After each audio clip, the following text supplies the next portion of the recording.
Jamal Murray struggles. The young guys play. The Nuggets turn the ball over.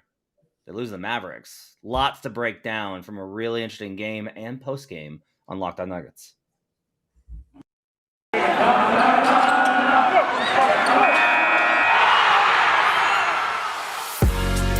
You are Locked On Nuggets, your daily Denver Nuggets podcast.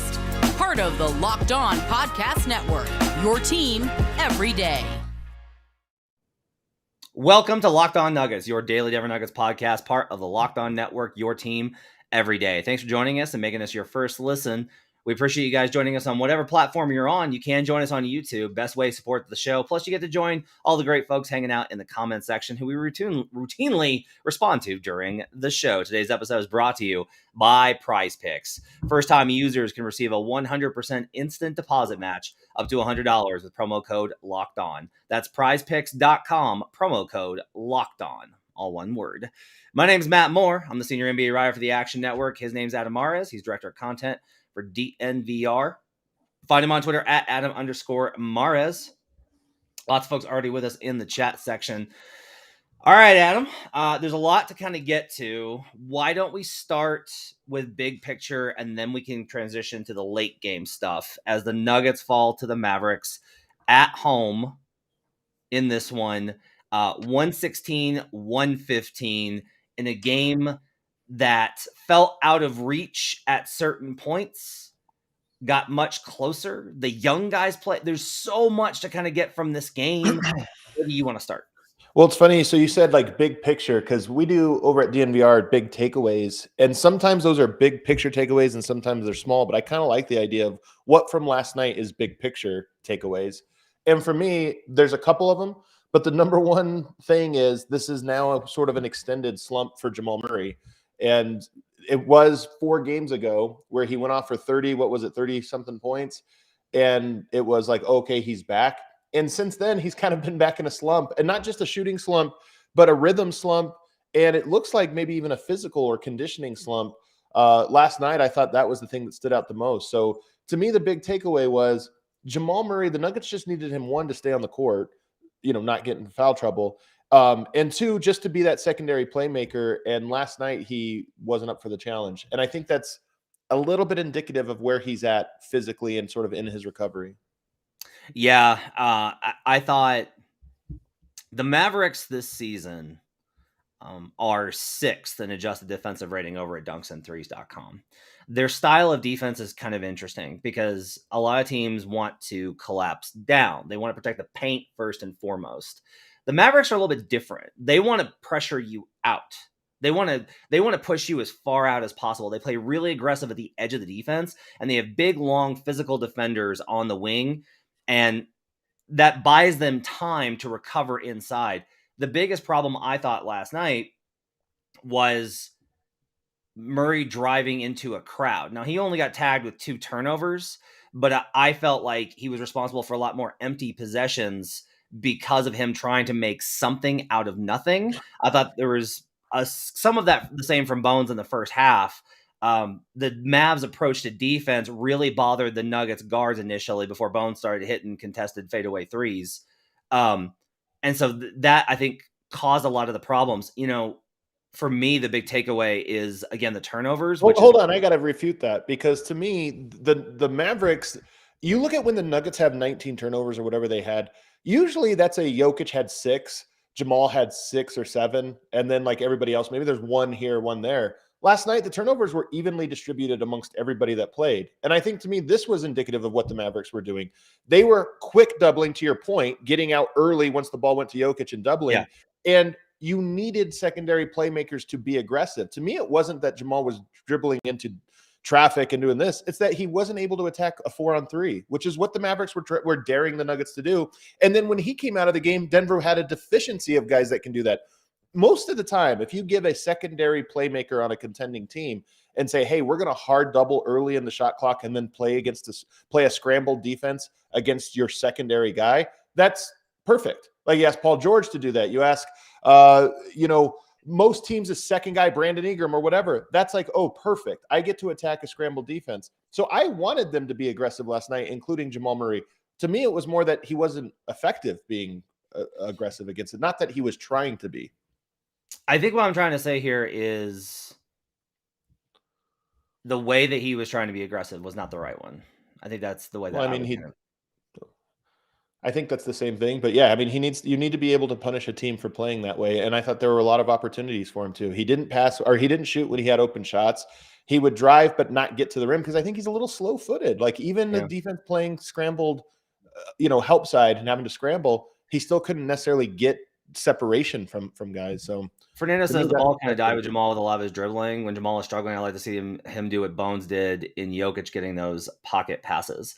So I think this kind of dovetails with my big takeaway, which is the turnovers. Because when you look at in the first half, the Nuggets had a monster lead in terms of how they were scoring in half court possessions. Like they were just killing Dallas. And when you really look for the entire game, it still looks very promising for a Nuggets win. But the Nuggets gave up 17 points off of turnovers in the first half. That is so difficult to try and recover from. Like that is nightmarish to come back from. So I asked Malone post game about, I just asked him, is it, because I was like, you've talked about this a million times. Is it difficult to diagnose what the specific issues are in game? Right. Because I think it does change sometimes, where sometimes they're throwing the ball out of bounds or sometimes they're, whatever it is. And he talked about, he's like, he said, certainly sometimes and the players admitted this too. Like Aaron was like, sometimes we're just lazy. He's like, we're just lazy sometimes. That's really what it comes down to. But like Malone talked about over dribbling and then trying to pass in the midst of a crowd, like really in the midst of a crowd. And I thought that there was a lot of that where the Nuggets were not able to, and it was interesting because a lot of what Malone was talking about was like, that's a product of spacing and how we execute our offense, which is what you're always saying, right? Is like the turnovers are a function of how the offense is functioning. If it's not functioning correctly, there's going to be turnovers. So the worst thing you can do when you're attacking against a scrambled defense is hold the ball or over dribble, right? Because then the defense is rotating back into space.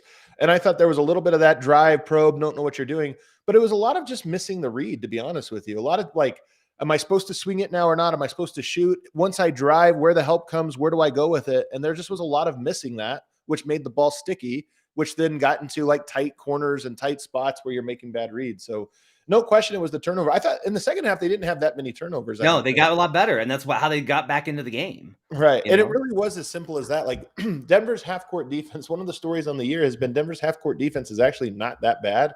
Yep. But yeah, those turnovers, the decision-making turnovers kill you. And that's what Aaron talked about this last night about how he's like, look, turnovers are going to be, he also said, it was interesting. He said this, he's like, look, our offense passes a lot. He's like, I'm just telling you from having played in the league enough, if you pass a lot, you're going to have turnovers. Like that's just why, and this is why Dallas they're so funny is Dallas doesn't like the ball is in one guy's hand. They find a switch, then they get it to that guy. Usually it's Luka, but sometimes it's Dinwiddie or sometimes it's Wood. There's just not a lot of room for mistakes to happen. It's not very interesting. It's not very dynamic.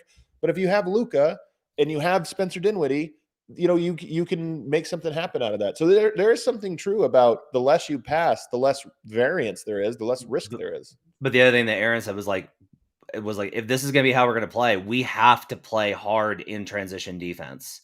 Like we have to commit on that end if this is going to be who we are.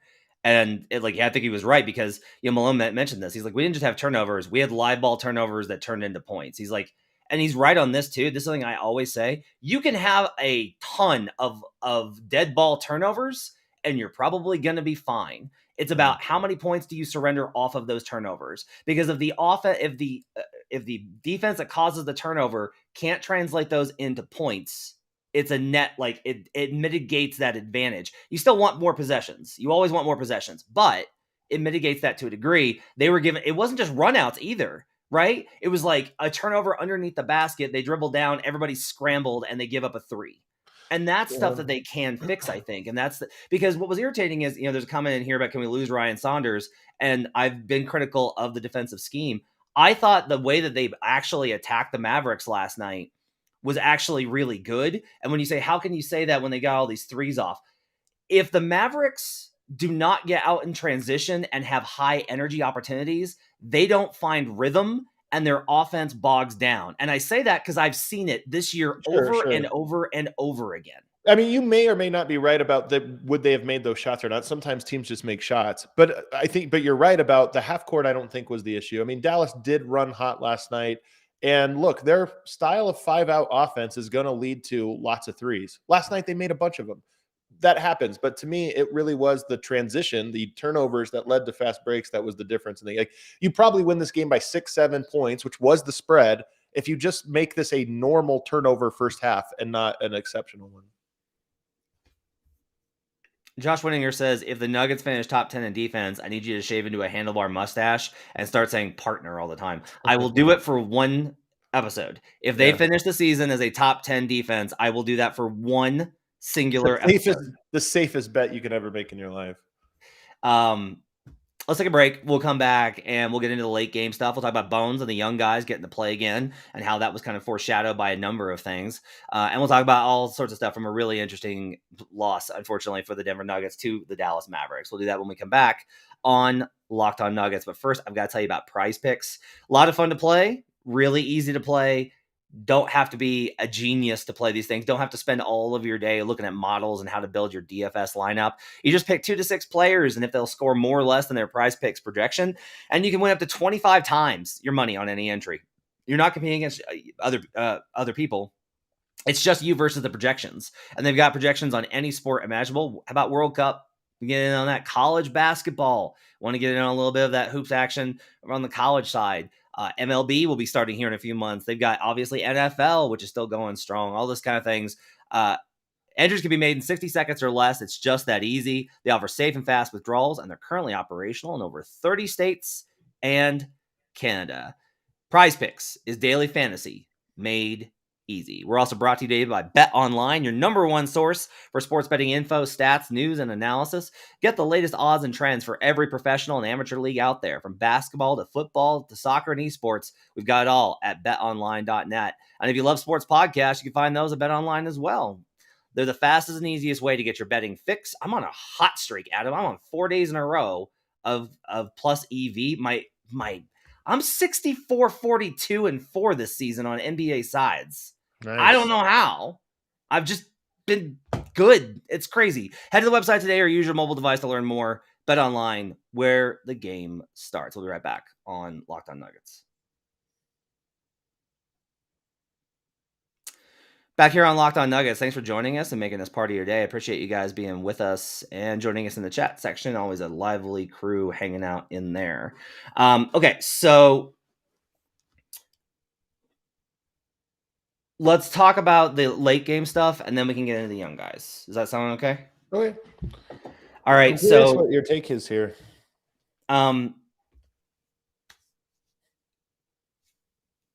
The comeback was pretty impressive to me. Just that honestly, they could have lost the ropes so many times in this game. There were so many threes, and those are so demoralizing. And I kind of kept expecting them to kind of lose it. And I put out the Nuggets are cooked tweet, and they tied it up a few minutes later, and they had the lead, and they really had an opportunity to get it done. Like Joker missing the free throw, nothing that you can do about that. Like, just stuff happens, right? The big culprit, and Malone owned up to this. He's like, it's my fault we didn't have timeouts at the end. Like, he was really kicking himself on that. He was like, he's like, if we had a timeout, I could have set up an actually good shot with 4 seconds left.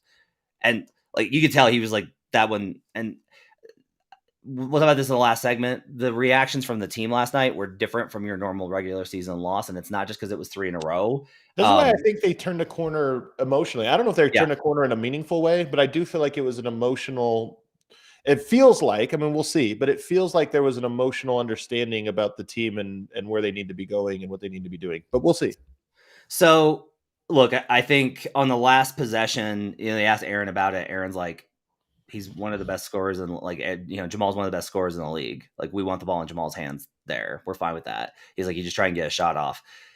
Them missing the free throw was honestly, whether it was intentional or not, was the best possible outcome. He makes that free throw, and I think Joker probably slings a baseball pass on target for a loop, and they get a much better shot. Yeah. Like, not just honestly it getting in it being a missed free throw. It being a missed free throw that winds up in Jamal's hands is honestly worse. And you talked like Jamal is not Russell Westbrook. Jamal is not. I know. I couldn't believe like Giannis could have had it in the paint, and Yeah. I was kind of blown away at how like 4.2 seconds he got to half court or something. I was like, man, Yeah. I know that's tough. That's not even a critique because honestly, at that point, you're in Hail Mary territory. You're not. Yeah, and like, look, we've seen Jamal in the 2-man game with Joker have really strong stretches this season. Last night was not one of them. We've seen Jamal have really strong performances versus weak opponents. Right, last night was not one of them. This is always going to be kind of the challenge of Jamal getting back is a long-term process. And it's going to be like, it's going to take a long time for him to get to where he needs to go. And on top of that, that's why you can't have 17 points off of turnovers in the first half. That's why you can't burn all your timeouts so you don't have time to set up for a final play. Their margin against these types of teams is not wide enough with Jamal in this process for them to get clearance. It should have been, right? Like they should have been able to do this. But if you stack things against yourself with transition defense, points off of turnovers, all these types of little things, and then you run into hot shooting, like you have set yourself up with a mountain that is too tall to climb in the game. There's a lot of paths to Denver winning last night. If Jamal's better, they probably win the game. If MPJ's back, to me, that's the easiest one because I thought he had like a 10th percentile game offensively, and if he would have just had like a 15th percentile game for him, I think they would have won. With how Dallas decided to approach this game. To me, it came so much down to your second best guy on the court at all times, and that was Jamal. It's supposed to be Jamal, and he just didn't have it last night. So to me, that was the biggest margin by a big amount, and that is connected to the turnovers. Those things go hand in hand to me. And so I agree with you on that point. And so like, look, MPJ plays. Maybe they win this game. They don't have as many turnovers. I'll tell you, they definitely win this game. Like they're up at half, and they stretch it out. Go ahead. Well, hold on. One interesting thing is, in particular against Dallas, the way Denver was doubling Luka, mostly like they weren't just going to switch or hedge and be behind or whatever and chase. They were trying to trap him, and then you throw that skip pass, and you're constantly in rotation. And I do think there is something I'm more and more thinking about. There's something to just length in those specific instances is so important because and if you think about the last play of the last bucket, Dorian Finney-Smith hits a three. Bruce Brown was the guy that was the rotation guy, and he had to pick between two bad options. Do you fully go to Dorian Finney-Smith and let him swing one more, or do you fake and come back? Bruce is just not Michael Porter in size. I mean, he's in an effort and an understanding of the court, this or that. But in that moment, Bruce's stunt did nothing because he's short, and like to cover that much ground, it just looked like, oh yeah, that's not Dorian Finney-Smith didn't even see him. I love something that somebody said last night because we were talking about on Twitter. We were talking about would MPJ have been the difference in this game, and like their offense was cooking. And I was like, I don't know that makes a big difference here. But somebody did make a really interesting point, which he's like, well, look, to be honest, they probably have fewer turnovers because MPJ is not going to pass. So, and I was like, oh, it's actually like a pretty good point. That's weird because MPJ not passing. I feel like it's more he wouldn't touch the ball. Like some in a game like this, he might have just been KCP and maybe he hits a few shots. I don't know. I don't know if they would have won this game. It's hard to know what they would look like without Michael Porter. So I don't know. Here's a big one, and this was talked about post game, and it wasn't. Darren McKee asked about this post game, and a few folks on Twitter were talking about it as well. And there's been some chat comments as well. The question is this: should Malone have benched Jamal late in the game for Bones? Jamal didn't have it, didn't play well, all these types of things. Bones had it going. I have like a lot of thoughts on Bones, which I think we should get to. I know that's where we're going to debate on this one, I think. But the question of should Jamal have been benched? No, I mean, like the Nuggets need Jamal to be back. And honestly, here's the crazy thing: I thought Jamal in the fourth was fine. He missed the shots he needs to hit. He missed the layup he needs to hit. Like, but I don't. Most of the game he was making bad reads, turning it over, getting the ball getting too sticky. I thought late in the game you do what you're trying to do. He just didn't make any of it. And then defensively, I thought Jamal Murray in particular was really bad in this game, but I don't think he was bad in the fourth quarter. In the fourth quarter, he did his Agreed. defensive I assignment. thought first half he was really bad. He was I thought getting blown by. Like he had one against Spencer Dinwiddie where it looked like, what we talk about Michael Porter, where he gets blown by so bad that you're like, did you see what you were doing? And that was Murray. And I also say this, the Mavericks really picked on him too. Like they looked for him. Yeah. The Mavericks, I'll say this, and this is partly their style, but the Mavericks in this game in particular were stabbing weak points on the Nuggets defense, right? It was let's run Jamal off a screen to generate open looks for corner shooters. Let's attack Jamal in ISOs or pick and roll coverage. Let's go after Bones on switches. Like there was just like a lot of things in here where Luka in particular was basically until late in the game when Luka did what he always does, which is he targets what he thinks are like the tougher matchups. It's really hilarious to me. This is like the most hilarious thing in the world to me that I've seen this so much that Luka loves going at the hard point on the defense. It's really funny to me. But it's funny that you say that because to me, first of all, to answer your first question, because it's an interesting one, I think Murray should have been out there on the court. I don't think you take him off there. You got to win or lose with him, and I don't think he is the type of guy that you mess with that. Jamal and Nikola and Jamal are the two guys that you go there with. And by the way, plus minus is not everything, Matt. A guy Jamal can play well, but a team can play better. And him being at plus 15 last night, to me, tells the story. Again, it wasn't that he played well. It's that the Nuggets needed a secondary guy. That was the whole thing. And here's what you're going to disagree with. I actually think for as terrible as Bones was defensively last night, and he was, I actually would have preferred to see him on the court in Bruce's spot. Because I thought Bruce was an ineffective defender in this matchup. And so was Bones. But at least Bones gave you that option that was going to attack. Don't disagree. I'm with you 100%. And Bones had really bad defense. So I know some people, because I see a lot of people blaming Bones and this and that. He's got to get better defensively. Oh, really? It's so funny what we see because I see like the exact opposite, which is like this game is like Bones was phenomenal, was fantastic. Oh, wow, no. Well, I mean, first of all, that's wrong. And second of all, I saw it on the timeline a lot. Like his defense was really bad. But they needed him. They needed somebody that could make the secondary plays. Let's get a break and let's talk about the young guys. We'll get into all that stuff when we come back. I agree with you. You don't bench Jamal Murray. It's just not a thing that's done. I just want to respond real quick. But the Bruce point, before we get out of here, the Bruce point to me is something that I've really been like. We did something on DNVR yesterday where it was like, who stock are you selling a little bit or something like that. Sounds too incendiary, but who do you think is in line? I think it might be Bruce because defensively, as though he plays hard, though he knows what to do, though he's a low mistake guy, you see how ineffective he is against bigger players. And like even Spencer Dinwiddie last night is blowing by him and is just too tall or too big so that he has to play perfect defense to get the stop. Because if he gets to a shoulder, Bruce just isn't big enough to block him. So I agree that we have seen multiple matchups where that has borne out to be true. This is kind of my Bruce thing. You know how I always talk about like guys have good months and bad months? I think Bruce is having a bad month. And I think I think we might look back and you might be right. And it might be just like, this is a thing about Bruce.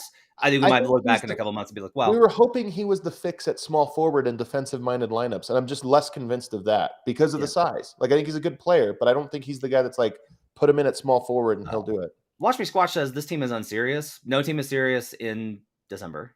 Also, no team is serious right now. I mean, maybe you could say the Boston Celtics and maybe the Milwaukee Bucks. I'll be honest with you, two teams. Most teams that are really serious in December and January and February, well, they get to be lots of really unserious on their free time when May comes around. Last year, the Utah Jazz were very serious in December, early December. Let's take a break. We'll come back and we'll talk about the young guys who return to the rotation. We'll do that when we come back on Locked On Nuggets.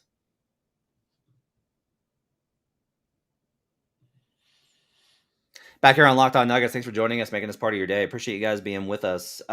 Fascinating game, really interesting post game. Let's talk about the young guys, and then I want to get into kind of the post game reaction and how they felt post game. There was an emotional tenor to the game that honestly I think is pretty positive, but may wind up being negative, and we'll talk about that in a minute. All right, so before the game, Mike Singer asked about Bones and what Malone's message has been to Bones, and said like, "Hey, I've been with him." And Malone has reiterated over and over again that he thinks Bones is in a tough spot. Like he just thinks he's been in and out of the lineup. He's being asked to do a lot. He's being asked to make these lineups work. and he doesn't have the reps because he's in and out of the lineup, and that's been really, really tough on him. And so he returns to the lineup, and he gets big run last night, and makes a lot of shots, which I think is an important part of basketball, is putting the ball in the little circle with the net thingy. I didn't love the way that he played, but I'm a curmudgeon and Who's this? Bones. Oh.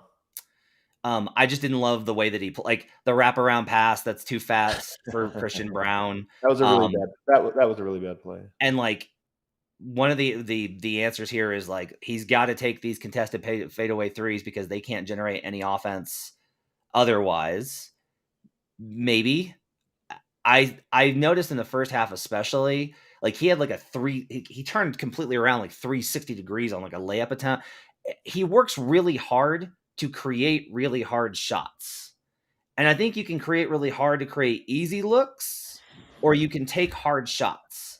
But to me, that balance is something that's still out of whack, but he was hitting them last night and they needed it, and they outscored the Mavericks bench by a ton. So I don't know what I'm complaining about. Your thoughts on Bones? He's also on the season now, 44% on 6.5 threes a game. I think part of what we don't know right now is that who Bones is? Is he actually a really good 3-point shooter on difficult shots? Because if he is, that changes the equation. Like Steph Curry in his second year taking these shots, but I don't know if I love that. Well, if he can make them, then okay. And this is one of the things I'm not sure about. Like Bones hits threes at a pretty high rate so far in his career. And if that's the case, then you can actually tailor your offense to take advantage of that a little bit more. I don't mind how Bones played last night. Again, I feel like Bones can change the scales on his aggressiveness depending on who he's playing with. Because there was the stretch, I don't remember if it was second quarter or third quarter when Murray was out. There was a stretch in there where Bones' Jokic two-man game looked great. It was elite. And it almost was like he was so focused on that. I didn't think he was going to shoot any possessions there. I felt like he was just reading it, getting it to Jokic on the floater, and it was 2 or 3 times in a row he got it there. So the Bones aggressiveness with the second unit ones is a real question. But I still think, because I've seen him play other ways, I still feel like that is somewhat by design. And also, by the way, Matt, we've seen the second unit without him. It's been like there's been like 12-point bench nights, where the entire bench scored 12 points. So we know that bench struggles to score with or without him because I brought it up in the games that he was absent. Well, those are also games without Ish. Okay. That'd be my only thing. Like, that's what I like about Ish is the comparison here is that Bones works really, really hard to create really tough shots, and Ish Smith is able to just like ease into like just runs offense to generate like a pretty standard NBA possession. Not good, not bad, just kind of middle of the road, like very consistent and stable. And this is not like a call for Ish Smith to play over Bones. It's simply a matter of that's what I want to see from Bones. Does that make sense? Yeah, but I'm looking up, and I know this is unfair, but I have a sneaky suspicion that the offensive numbers are going to be significantly better with Bones, but I'm not sure. I'm looking it up. I'm curious. So they're almost the exact same. 107 and 105. Bones in the lead, but yep. So defense. Christian Braun returns. You got. There was a stretch where it was Bones, Zeke, Vlatko, and then it was Bones, Braun, Zeke. DeAndre doesn't play in this game, so he plays all the young guys. And I'm not gonna look. And here's like my entire thing. They were fine. Like they were just fine. They were. Oh, I thought Christian Braun was phenomenal. You didn't think Christian Braun was great. Yeah, Christian Braun was great. Yeah, Christian. Like again, he guarded Luka well. I thought he did a lot of things well. I mean, Luka's going to score on you. Like you're not going to shut him down. He drew the foul on him. There's nothing Christian can do on that. It's Luka. It was such a light foul too. I mean, it's one he'll learn because he did have the hand, but it was one of those ones where you're like, Jokic had the same one like the play before too, where he made it on the run. It was the same level of contact, and you're thinking, why not there? Why is there not a foul on that one? Yeah. So like I thought that the young guys as a unit played fine. I don't think that they played awesome. I don't think they played terrible. I think Christian Braun's great. Christian Braun needs to play over Davon Reed. Been pretty consistent. This like I mean, to Malone's credit, he didn't play him. And also to Malone's credit, Vlatko was really bad in this game. Uncharacteristically so. Like he had a couple of plays in this one that I thought were like, man, usually that's not what Vlatko's doing. But he was really bad, and Malone didn't go back to him. Yeah. Malone was pretty heavy in this one. The one thing I'll say though, because Zeke was out there too, and this is a big deal, they never targeted Zeke. He would wind up on Luka in certain just matchups, and he would even match up with him in like transition or whatever. But they would constantly go to get Bones on Luka or to get Bruce Brown on Luka. Those were the targets in this game, And even Bruce. If you go back, late fourth quarter, he did start targeting Zeke because Luka does that to the toughest defender on the team. I am telling you, like, this has been a thing that I've watched like over and over and over again. And it's really, he does this with Gobert. He does this with Miles Turner. He does this with like, he will actively seek It might just out. be Biggs. He might just be trying to get big. No, because he's gone after LeBron. He's gone after like You want to know what I wonder if it is? To do with I'll have to go back and watch, but sometimes a guy will switch that way to put the guard in the dunker spot because that makes them the secondary help. So maybe it was that.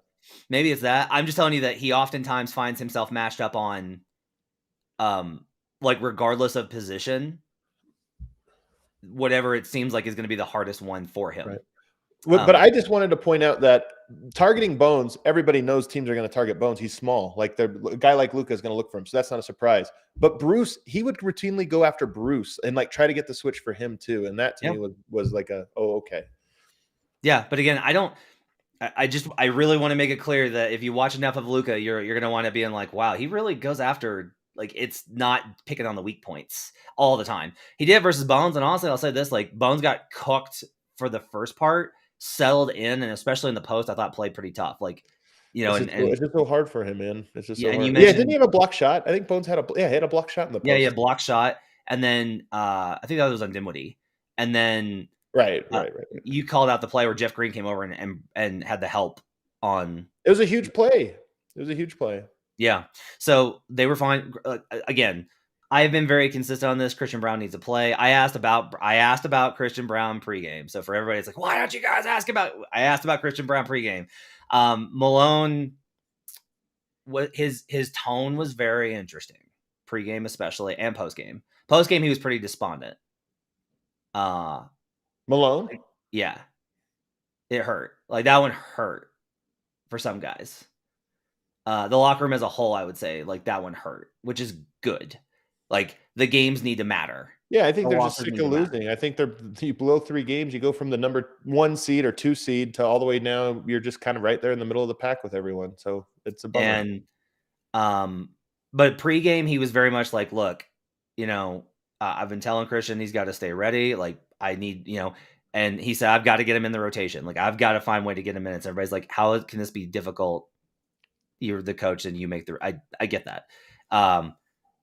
He talked about how after the first 5 games, he thought he was doing all the right things. And the next 5 games, he thought some of those habits slipped. And so it does seem like, at least for Malone, what Malone is at least trying to sell is it was a teaching opportunity, but he gave him a chance last night. And I know, I agree with you. I didn't see anything either. I mean, it also doesn't matter. Even if you saw him, sometimes it's like, okay, but whatever. It doesn't matter.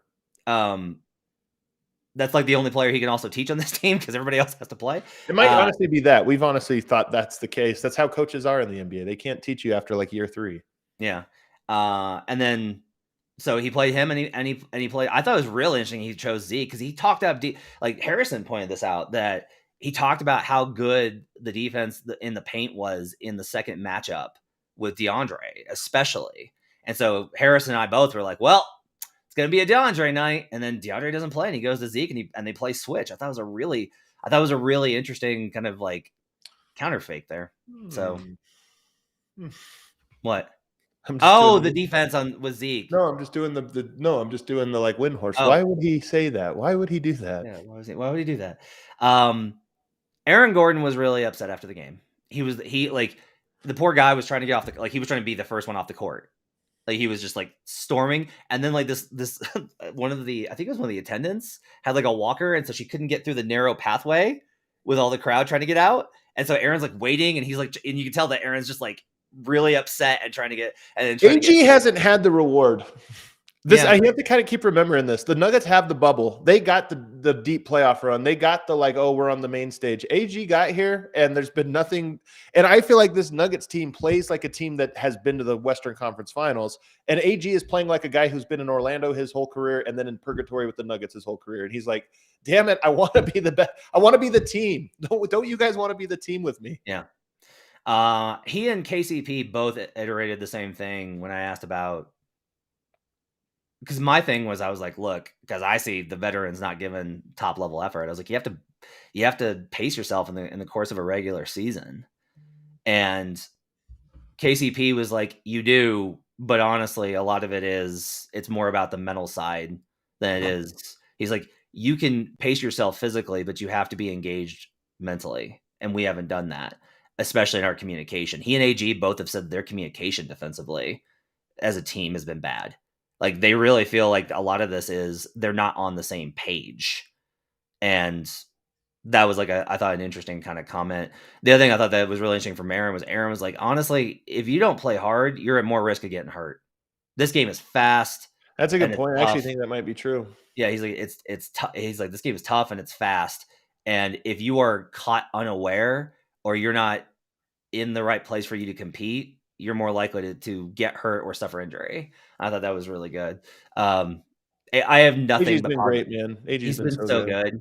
He's playing so tough under the rim. Like, somebody was like, I forget who it was last night that was like, it's been pretty easy for you down there. And I'm watching his shots. I'm like, it have not been easy. He's just converted them. Like, AG's surrounded by two dudes at all times. I had a stat yesterday. He's one of the you can overcorrect on these things, being like, oh, playing with Jokic gets you easy buckets, which is true. But he's also just beasting through guys this year a lot.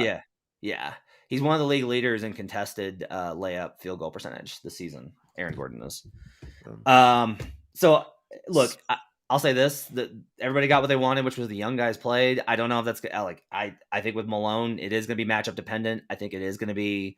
I don't think you're going to get. It's unlikely to me that you're going to get Vlatko, Zeke, Braun, Bones for units for every game, but it did seem like Malone took a step back and reassessed things, and then did go back to the young guys and gave them confidence. He turned down the quote unquote temperature a lot in terms of his approach. He was upset last night. Like, he was, again, post game, he was really upset. Like, this was, and the locker room was a mix of things. Like, there were some guys that you could tell were just, I mean, I don't know, maybe they were internally stewing. I'm not going to sit here and claim. It just seemed like a lot of guys were like, yep, lost the game. Okay. And then some guys were really kind of upset. And so hopefully that carries over. I kind of wonder if this could be a turning point, as bad as it sounds, but they got Portland on Thursday, and that's going to be a tough one. Portland's playing really well. It's a division opponent, and it's on the road. I will say this. That team is sick of traveling. Yeah, you were 100% right. Well, on that point though, Matt, is they have one more road trip and then they're home for a little bit. I think that they're not in very good shape. I actually think this is part of it. Like, even Jokic to me looks like he's a little out of shape relative to what he usually is. And while I hate it, for no excuses or whatever, I do wonder if them not being at home for a consistent time has hurt their conditioning as well. Like, we always think about their just mentality and being around family or whatever.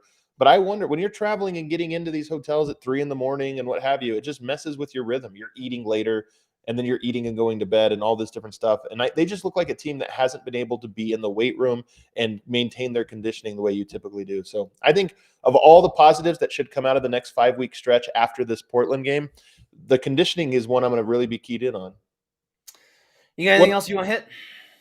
Yeah, one other thing. This is now the second game the Nuggets have lost at home against a team on the second night of a back-to-back.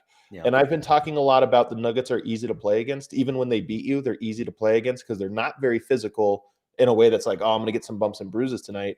And then number two, and that they just play so ridiculously slow. Now, Dallas is good at controlling pace, but I do, watching last night's game and how tired Denver was, Denver seemed more tired than Dallas. And this is crazy to me that this is one of the things of the George Karl era is you used to be able to make teams say, second night of a back-to-back in Denver, let's shut it down. Like, we're not even playing these guys. And I just feel like nobody feels that way now because it's like, hey, this is going to be a slow-paced game. There were a million fouls. It just wasn't a very grinding game. And then lastly, and I don't know how big of a deal this is. I'm not saying it is. I'm just pointing it out. Dallas was on the second night of a back-to-back. Luka Doncic played 37 minutes. Dorian Finney-Smith played 35. Nobody on the Nuggets played more than 34. In fact, only Jokic played 34. Everybody else is at 30. Like, it's just something weird that the other team on a second night of a back-to-back is playing more minutes than you with their main guys. Just, again, I don't know if it's something or nothing, but just pointing it out. Interesting. Okay. I kind of lean the other way where I'm like, because this is how I feel about Dallas, is like, they're going to be a really good regular season team, and then they're going to be exhausted in the playoffs, and they're going to lose.